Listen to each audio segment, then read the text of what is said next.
Now, next topic is Qutub Complex. So guys, welcome back to YouTube channel of Brainwise. So करने वाले हैं आज हम Qutub complex short note. ठीक है, शॉर्ट नोट ही आता है। सो इंट्रोडक्शन जानेंगे, फिर उसके बाद धीरे धीरे सब कुछ कंप्लीट कर लेंगे। Introduction. Qutub complex is one of the most important and earliest surviving example of the Islamic architecture in India. Qutub complex बहुत इम्पोर्टेंट है, जिससे कि हमें पता चलता है कि इस्लामिक आर्किटेक्चर इंडिया में अभी भी सर्वाइव कर रहा है। स्पेशली कब, किस टाइम का? दिल्ली सल्तनत के टाइम का, बेसिक सी बात है ना। Located in Mehrauli, Delhi. दिल्ली पता है ना कहाँ पर है? जहाँ पे भी अभी आप लोग रह रहे हो, यूनिवर्सिटी में पढ़े हो ना, दिल्ली यूनिवर्सिटी में। The Qutub complex contains a group of monuments and buildings built mainly by the rulers of Delhi सल्तनत, जो कि 12 to 14 सेंचुरी तक बनवाई गई थी। कुतुब कॉम्प्लेक्स एक ऐसे कॉम्प्लेक्स का ग्रुप है जहाँ पे कि मॉन्यूमेंट्स बनाए गए हैं, ग्रुप ऑफ मॉन्यूमेंट्स हैं, ठीक है, और बिल्डिंग्स हैं, ग्रुप ऑफ बिल्डिंग्स हैं, जहाँ पे कि ये सारी बिल्ड किसने करवाई थी, बनवाई किसने थी? दिल्ली सल्तनत के रूलर्स ने 12 से 14 सेंचुरीज में। The complex was is most famous for Qutub Minar. किस किस के लिए फेमस है? जो कि एक टावरिंग मीनारेट है, मीनारेट। कुवात उल इस्लाम मॉस्क, जो कि फर्स्ट मॉस्क है जो कि नया बनी थी, ठीक। And several other tombs, gateways and structures. The Qutub complex is not just important for its architectural beauty but also for its historical, cultural and religious significance. Today it is recognized by UNESCO World Heritage Site and it attracts millions of visitors from across the world. अब इसका historical background जानते हैं। The story of Qutub complex begins in the late 12th century, it's 12th century, when Qutbuddin Aibak, a general of Mohammad Ghori, जो कि कौन थे? कुतुबुद्दीन ऐबक एक कह सकते हैं दास थे, वो दास बोलते हैं, दास, या फिर उनके जनरल थे। कुतुबुद्दीन ऐबक किसके जनरल थे? मोहम्मद गौरी के, जिसने कॉन्कोर किया था दिल्ली आफ्टर पृथ्वीराज चौहान को हराकर 1192 CE में। कब? सेकंड बैटल ऑफ टेराइन में। किस में? सेकंड बैटल ऑफ टेराइन में। कॉन्क्वेस्ट के बाद Qutbuddin Aibak started building a mosque and other structures in Delhi as a symbol of Islamic rule. अब कुतुबुद्दीन ऐबक ने ये अपना ये स्टार्ट करने के बाद क्या करा? उन्होंने स्टार्ट कर दी मॉस्क बनाना, है ना, मॉस्क और बड़ी बड़ी बिल्डिंग्स, जिससे कि उन लोगों को लगे कि भाई, लोगों को लगने लग जाए कि भाई ये तो कुछ तो है, यहाँ पे कुछ तो आ रहा है। और ये किसका सिंबल मानते थे, किसके लिए बनाते थे? यहाँ पे इस्लामिक रूल स्टार्ट हो रहा है, यहाँ पे इस्लामिक रूल का दबदबा स्टार्ट हो रहा है, ऐसा। The construction of the complex continued under his successors, specially Iltutmish and Alauddin Khilji. ये जिनका कंस्ट्रक्शन था, ये कॉम्प्लेक्स का लगातार चलता रहा इनके सक्सेसर के आने के बाद भी, इल्तुतमिश और अलाउद्दीन खिलजी के आने के बाद भी चलता रहा था ये। Later rulers added their own structure and made repairs. और बाद में जो रूलर्स आए, उन्होंने अपने अपने स्ट्रक्चर बनाए, और कुछ कुछ स्ट्रक्चर्स नहीं बनाए होंगे तो उन्होंने रिपेयर करवाया। This the Qutub complex due over more than a century. जो कुतुब कॉम्प्लेक्स बढ़ता चला गया, जितनी सेंचुरी आगे बढ़ती जा रही है, reflect the evolution of the early Indo Islamic architecture. Important structures in the Qutub complex. हम जानते हैं कुछ major structure within the Qutub complex. Qutub Minar एक बहुत आइकनिक स्ट्रक्चर है, ठीक है, इस कॉम्प्लेक्स में, कुतुब कॉम्प्लेक्स में। Is one of the tallest brick Minar in the world. Height जिसकी है 73 मीटर्स, यानी 240 फीट, जो कि किसने बनाया था? Started by Qutbuddin Aibak, completed and expanded by Iltutmish and later Firoz Shah Tughlaq. Purpose क्या है इसका? It was probably built as a victory tower to celebrate Muslim dominance. It also served the purpose of calling the faithful prayers, that is अजान। अजान के लिए बनाया गया था ना, अजान होता था, अभी भी होती है क्या? अगर पता है तो किसी को मेरे को बताना ज़रा। इसका आर्किटेक्चर देखें तो made of red sandstone and later some marbles, कुछ मार्बल से ही बना है, कुछ सैंड स्टोन से ही बना हुआ है। इसमें 5 स्टोरीज हैं, ठीक है, 5 मंजिलें हैं, ऐसा कुछ है ना। इसके अलावा each is separated by projected balcony. It has intricate floral carving, Quranic inscription, and geometric patterns. The lower three stories are made by Iltutmish. The fourth and fifth were completed by Firoz Shah Tughlaq after some damage. उनको कुछ damage हुआ था कुतुब मीनार को, जब उसके बाद कुछ repair भी कराया गया, फोर्थ फिफ्थ पर भी बनाए गए. Unique features: the Minar slightly lean, थोड़ी सी टेढ़ी है, लाइक बिल्कुल सीधी नहीं है, थोड़ी सी टेढ़ी है अगर देखोगे तो, ठीक है. Possibly due to foundation shift over centuries. Despite these, it survived earthquakes and other natural disasters, showing the brilliance of medieval engineering. ये क्या दिखाती है? ये दिखाती है कि ये टेढ़ा होने के बाद भी इतनी सारी ये बिल्डिंग कितने सारे अर्थक्वेक्स को सर्वाइव कर गई और कितने नेचुरल डिजास्टर को भी से सह गई, झेल गई. और ये दिखाती है कि भाई मेडिवल टाइम की इंजीनियरिंग किस लेवल पे थी. समझ रहे हो? इसके अलावा कुवत उल इस्लाम मॉस्क, ये फर्स्ट मॉस्क थी जो कि बिल्ट हुई थी इस्लामिक कॉन्क्वेस्ट के बाद इंडिया में. ठीक है, कुतुबुद्दीन ऐबक ने बनवाई 1193 में, और इसका मतलब स्टार्टिंग इनने करी था. उसके बाद एक्सपेंडेड किसके द्वारा, इल्तुतमिश और अलाउद्दीन खिलजी. इसके फीचर ये था, it was constructed partially by using material from 27 Hindu and, मतलब कि ये जो मस्जिद बनाई थी वाली मॉस्क बनाई थी वो रीयूज मटेरियल से बनाई थी, जो कि 27 हिंदू एंड जैन टेम्पल्स को तोड़ के या फिर डिस्ट्रॉय करके बनाई थी. ठीक है. As a result the mosque featured Hindu pillar and motives alongside Islamic arcs. इसके रिजल्ट में क्या था, हमें ये दिखने को मिलता है कि इसमें कुछ हिंदू पिलर्स का मोटिव्स भी मिलते हैं इस्लामिक के कुछ साथ साथ, है ना. It contains arched screens, domes and columns, showing the early blending of Indian and Islamic architectural styles.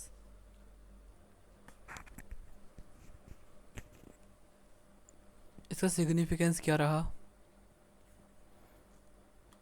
Sorry, हम कहाँ पे थे? Basically it contains a arch scene screen थे, डोम्स हुआ करते थे. ठीक है, थोड़ा ऐसा नहीं, थोड़ा उल्टा यू. ठीक है, कॉलम्स हुआ करते थे, और साथ ही साथ ये दिखाते हैं इंडो इस्लामिक आर्किटेक्चरल स्टाइल. इसका सिग्निफिकेंस ये था, represent early phase of the Indo Islamic architecture where local artisans use his new temple style adapted Islamic needs. Hindu temple जैसे बना करते थे वैसे ही बनाया करते, लेकिन थोड़ा सा उसमें चेंज कर दिया करते थे as per Islamic needs. Show how new traditions were built upon older foundations. इसके अलावा एक चीज़ बता दूँ आपको कि only 47.8% of the people subscribes my channel, और कोई नहीं करता सब्सक्राइब. जो बचे हुए 52.6% लोग हैं वो सब्सक्राइब नहीं करते. मेक श्योर कि आप सब्सक्राइब कर दो. अगर आप सब्सक्राइब कर दोगे तो अच्छा होगा, अगर नहीं किया होगा तो मैं हर बार की तरह बोलूँगा, जिसने सब्सक्राइब नहीं किया उसको 2 आएंगे, जिसने सब्सक्राइब किया उसको 21 आएंगे, 22 में से मार्क्स. अभी सब आपके ऊपर, आप करते हो नहीं करते हो. Anyways, iron pillar. Standing in the courtyard of the mosque in the famous iron pillar, much older than the Qutub complex itself. Standing in the courtyard of the mosque in the famous iron pillar. Iron pillar बहुत ज़्यादा famous है यहाँ पे, है ना. Much older than the Qutub complex itself. इसकी date मानते हैं लोग कि गुप्ता पीरियड के टाइम का है. Originally erected by the Chandragupta II. Material pure iron with very little rust even after more than 1600 साल में. ठीक है. इम्पोर्टेंस इसकी क्या है? The Marvel of ancient Indian metrology. ये सब कुछ यहाँ से, ये कुतुब कॉम्प्लेक्स के बारे में कुछ समझ सको तो समझ लेना, क्योंकि बहुत ज़्यादा हो चुका है, इतना सारा आप लिख के नहीं आओगे ना. Tom of Iltutmish. इसका सिंपल स्क्वायर चैम्बर है जो कि रेड स्टोन से बना है. फीचर्स का इंट्रिकेट कैलीग्राफी है और जियोग्राफिक डिज़ाइन भी है. इसमें इंपॉर्टेंस की ये है, one of the earliest example of Islamic tomb architecture in India, set the pattern for later Indo Islamic tombs. इसके अलावा अलाई दरवाज़ा अलाउद्दीन खिलजी ने बनवाया था. थोड़ा सा देखना है ना. अलाई मीनार ये भी अलाउद्दीन खिलजी ने बनवाया था, स्टार्ट करवाया था. इसके अलावा इवोल्यूशन कैसे कैसे हुआ. फर्स्ट फेज़ में देखा जाए तो ये हिंदू टेम्पल्स को ये यूज़ क्या करते थे मिडिल फेज में, देखा जाए तो ये कंस्ट्रक्ट टोम्स और मॉन्यूमेंट्स वगैरह बेटर अंडरस्टैंडिंग के लिए इस्लामिक आर्ट की, ठीक है, जैसे इल्तुतमिश की टोम। लेटर फेज में ट्रू इस्लामिक ये सब अपीयर हुआ, जैसे कि अलाई दरवाज़ा, ठीक है। Now culture and political significance की ये थी, it symbolize the victory of Islam, इस्लाम की victory, centre of religious activities माना जाता है, पावर ऑफ अथॉरिटी है ना, it attracted travellers, scholars and historians over centuries. और इस साइट को एज अ प्रेस्टिजियस प्रोजेक्ट माना जाता था, है ना। Restoration and preservation over centuries, Qutub complex damage due to earthquakes and lightning, wait, जो कुतुब कॉम्प्लेक्स है कभी डैमेज भी होगा, ऐसा तो नहीं कुछ चीज़ बनी है वो कभी डैमेज ना हो या फिर कभी ख़त्म ना हो। डैमेज हुआ अर्थक्वेक से या फिर लाइटनिंग वगैरह होती थी, इन्वेजन वगैरह से भी हुआ। British officials like Major Robert Smith in 19th century made some repairs and restoration. Today the Archaeological Survey of India ASI, जिसको हम बोलते हैं मेंटेन द कॉम्प्लेक्स, ये मेंटेन करते हैं कॉम्प्लेक्स को, ये सब कुछ देखती है कहीं डैमेज ना हो रहा होगा ना। वो चाहती है कि हिस्ट्री हमारी जितनी टाइम तक प्रिजर्व हो सके प्रिजर्व रहे, ठीक है। It is a UNESCO world heritage site declare in 1993, ठीक है। इसके अलावा देखें हम importance of historians. For historian and scholars the Qutub complex is extremely important, क्योंकि ये early phase of Islamic rule India में दिखाता है। इसके अलावा ये fusion of Hindu and Islamic architectural element दिखाता है, क्योंकि भी सीधी सी बात है हम हिंदू टेम्पल्स को तोड़ कर बनाएंगे अगर, तो कुछ जो पार्ट होगा हिंदू टेम्पल्स में जो कोई इनग्रेव्ड हुआ होगा तो वहाँ पे चिपक जाएगा जाके, तो नहीं कुछ छुटा रहे हूँ। इसके अलावा it helps the trace political history of the Delhi सल्तनत से हमें पॉलिटिकल हिस्ट्री पता चलती है दिल्ली सल्तनत की। सोशल चेंज भी दिखता है कि कैसे नॉर्थ इंडिया में सोशल चेंज आ रहा है टर्किश कॉन्क्वेस्ट के बाद, ठीक है, नॉर्थ इंडिया में। इसका कंक्लूजन देख लीजिएगा। इसके बाद हमारा क्या था next topic, that is Warkari movement. Warkari movement थोड़ा सा इंपॉर्टेंट हो जाता है। Warkari movement basically one of the oldest and most important religious and cultural movement है महाराष्ट्र का। ये हम किसकी बात कर रहे हैं, महाराष्ट्र की हम बात कर रहे हैं। हम कहाँ से कहाँ पे आ गए, ऊपर से नीचे आ गए, महाराष्ट्र में आ गए, है ना। The word Warkari comes from the Marathi word, ये वारकारी है एक मराठी वर्ड से आया है। वारी मीन्स पिलग्रिमेज एंड कारी मीन्स वन हु डज, मतलब कि मतलब कि होता है तीर्थ यात्रा जो कर रहा है, वारकारी उसको बोलते हैं। Person who undertakes a pilgrimage उसको वारी बोलते हैं regularly, specially to the temples towns of Pandharpur to worship lord Vithoba, also known as Vithal और पांडुरंगा। एक ही, अच्छा, विष्णु के ही अवतार हैं, है ना। विथोबा विथोबा विथोबा, ठीक है। अच्छा, वारकरी है विथोबा की वर्शिप करने के लिए जाते थे, जो कि विष्णु की फॉर्म है, अवतार है ना। The Warkari system is not just about pilgrimage, but it's also a devotional movement based on the idea of love, devotion, bhakti, equality, humility, and simple living. It emerged as a major spiritual force during the medieval period, especially around the 13th century. Even today, Varkari tradition बहुत से लोगों को inspire करता है दिखाने में भाई उनकी जो अभी भी वो डीप रूटेड है अपनी इंडियन सोसाइटी से, कुछ ज़्यादा प्रॉपर से नहीं हटे, है ना। वारकरी का हम ओरिजिन देखें और बैकग्राउंड देखें तो Warkari tradition is closely connected to with the bhakti movement India in India, ठीक है। It emphasized devotion to God as a path of salvation instead of rituals and caste-based practices. The origin of the Varkaris movement can be traced.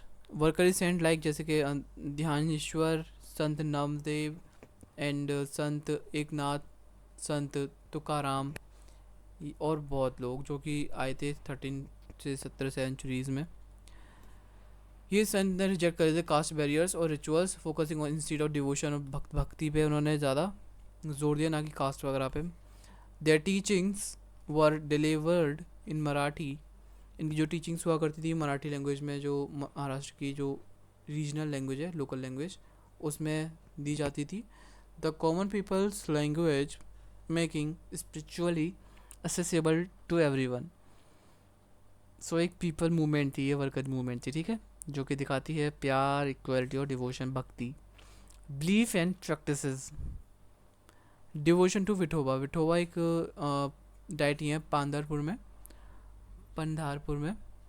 It is at the centre of Warkari faith. Vithoba is seen as a loving, approachable god who accepted all devotees regardless of their background. ठीक है, वारी यानी pilgrimage. हर साल millions of Warkaris undertake foot pilgrimage wari to the Pandharpur village, यानी पैदल जाते हैं. Most famous wari is during the Ashadhi Ekadashi, June July Ekadashi जो कि अभी आ रही है ना, इस टाइम में होती है. और कार्तिक एकादशी अक्टूबर नवंबर में, इस टाइम ज़्यादा लोग आते हैं ना. Simplicity and purity. Workers live simple life, बहुत सिंपल लाइफ जीते हैं और अल्कोहल, टोबैको, मीट और अनएथिकल बिहेवियर को अवॉइड करते हैं. Truthfulness, compassion and self control को ज़्यादा प्रमोट करते हैं. इसके अलावा इक्वालिटी एंड ब्रदरहुड पे ज़्यादा भरोसा रखते हैं. Worker tradition promotes the equality को बहुत ज़्यादा प्रमोट करते हैं. साथ ही साथ रिजेक्ट करते हैं कास्ट और जेंडर डिस्क्रिमिनेशन. दे एड्रेस ईच अदर्स एज मौली, ये एक दूसरे को मौली के नाम से जानते हैं, मतलब कि यानी माँ. Term F deep affection and respect, जो कि बहुत सबको पता है, माँ को डिस्क्राइब करने की कोई ज़रूरत है ही नहीं, क्योंकि उनको कभी डिस्क्राइब किया ही नहीं जा सकता. उनको कितना डिस्क्राइब करोगे, जितना डिस्क्राइब करो उतना ही कम. मदर इजकल्स टू इन्फिनाइट, क्या ही बोलें. भजन एंड कीर्तन, डिवोशनल सिंगिंग. चलो मैं बात कर लेता हूँ, पहले मम्मी से भी पढ़ाऊँगा.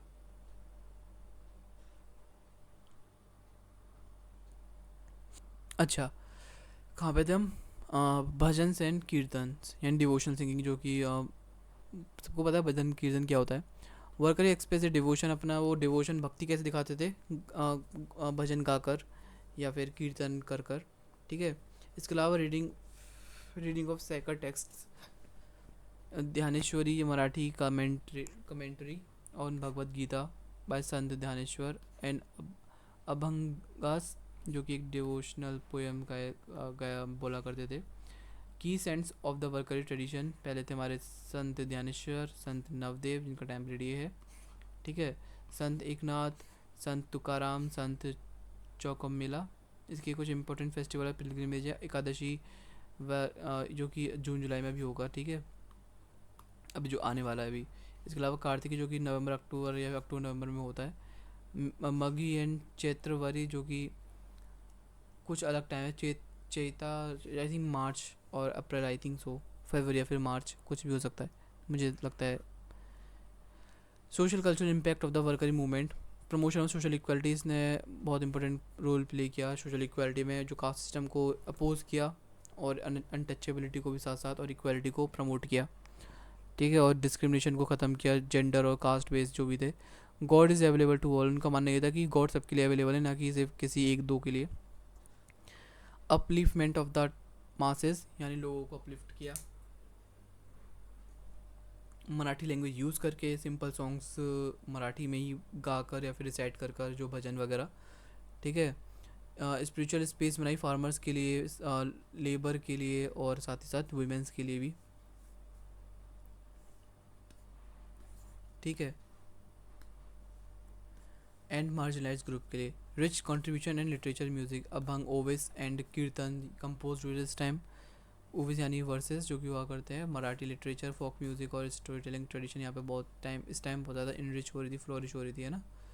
इसके अलावा देखें तो encouragement of moral livings, emphasize on truthfulness, non violence, charity, service, help and better social harmony. इसके अलावा देखें तो influence on later reform movement, जैसे कि वर्कर इन्फ्लुएंस करते हैं सोशल रिफॉर्मर, जैसे कि ज्योतिबा फूले, डॉक्टर भीमराव अम्बेडकर.